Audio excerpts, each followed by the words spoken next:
Welcome to 10-minute tips with Clearthought Consulting. In this session, we're going to look at PR and its effect through the sales funnel. We're going to look at where does PR contribute to awareness. So most people understand PR is generating column inches, news articles in relation to their business, and that might generate awareness in the general market. There are three things that you can do with regard to PR to generate awareness for your business, over and above the standard get the news articles, get the column inches. The first is to make sure that your releases and various PR materials are absolutely jam-packed with phrases from your site, phrases that exist on your site, so that when people are searching as a result of reading the article, they may use phrases that are optimized to get people back to your website. Another thing you can do with a news article that you've managed to secure is put a link to that on your LinkedIn status on Twitter. It just gives you an opportunity to talk to people in a really appropriate way, saying, here's a story, you might be interested in it. You can also piggyback the coverage that other people achieve. So another way of generating interest is to look at those news sites, blogs, forums, where other people might be generating the news, and providing intelligent comment would drive awareness into your business. So the influence of PR at this stage is pretty high.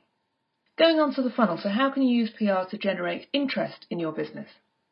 An idea for you, you can get permission, so you'll need copyright permission, to reprint an article and send it out as a piece of direct mail or in an email, and then drive people to a more detailed download.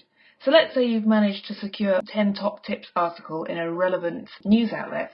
You could reprint that and drive people to download a more detailed guide, a how-to guide. You can use excerpts from the press coverage that you've achieved in other literature, and this really adds credibility. So if you've managed to secure something like a product review, you can quote them with their logo on your product literature. You can also use the coverage that other people have secured to act as a starting point for your own blog. So let's say one of your competitors has really grabbed the news with a particular area. You can take that research and comment on it, provide proof points, and this would drive interest into your business off the back of their PR. So again, the influence at this stage, the next step with regard to PR, is pretty high. How can you use PR at the evaluation stage? So in the sales process, this is where people are weighing up your business as against other alternatives. And you can use PR really successfully at this stage. Again, you can use excerpts from the PR that you've achieved in your proposals or on your site, demonstrating in third-party language what's great about your product or service. You can use the coverage as a starting point for an extensive paper or webinar, and that in that webinar, so let's say there's a news article and it's talking about the pros and cons of a particular approach, you could then host an online event that takes that further and allows for Q&A, and maybe even has a panel of people from your industry evaluating a certain area. Where possible, you can include links to any special offers, so actually get people to evaluate your offer against a release. So this is when it might be possible to purchase some advertising alongside the coverage that you've achieved. That advertising may not have been worth spending on its own, but with the PR there, it would drive people to a particular offer where you've demonstrated that now is the time to buy from you. In terms of generating a trial or getting people to touch, feel and interact with your product, PR can be great at this stage. Again, using those relevant excerpts within your business proposals. If you had a library of all the coverage that you've achieved, and when your salespeople are putting proposals together, they can pick out a quote that is relevant to the person that they're talking to, the proposals that they're putting together. You can also use coverage as a reason to keep in touch with people whilst the sales process is ongoing. So let's say a lead's gone a bit cool. You could drop them an email saying you may have spotted this piece of coverage. It gives you another reason to stay in touch, keeps them involved with your product, and maybe draws their attention to something that they haven't yet tried. And third-party reviews work really well in generating a sense in people of having trialled your product without actually having to do it themselves. So if you are generating PR coverage, really look for those ones where a third-party site reviews your product or service against the competitor, That's a fantastic piece to put all over your site, all over your material, to make them feel that they've gone through that independent process themselves. So less influence here, but still very important. When it comes to closing the deal or getting people to adopt your product or service, how much influence does PR have? Well, there are some things you can do here. Most marketing activity is aimed at the user, the person who might purchase from you. However, they often have to go through an approval process, and it can be excellent at a PR stage to have actually generated some coverage in a C-level or board level press, so that when someone puts an option in front of that senior person, by virtue of having heard of them perhaps in a senior or broadsheet setting, they're much less likely to say no.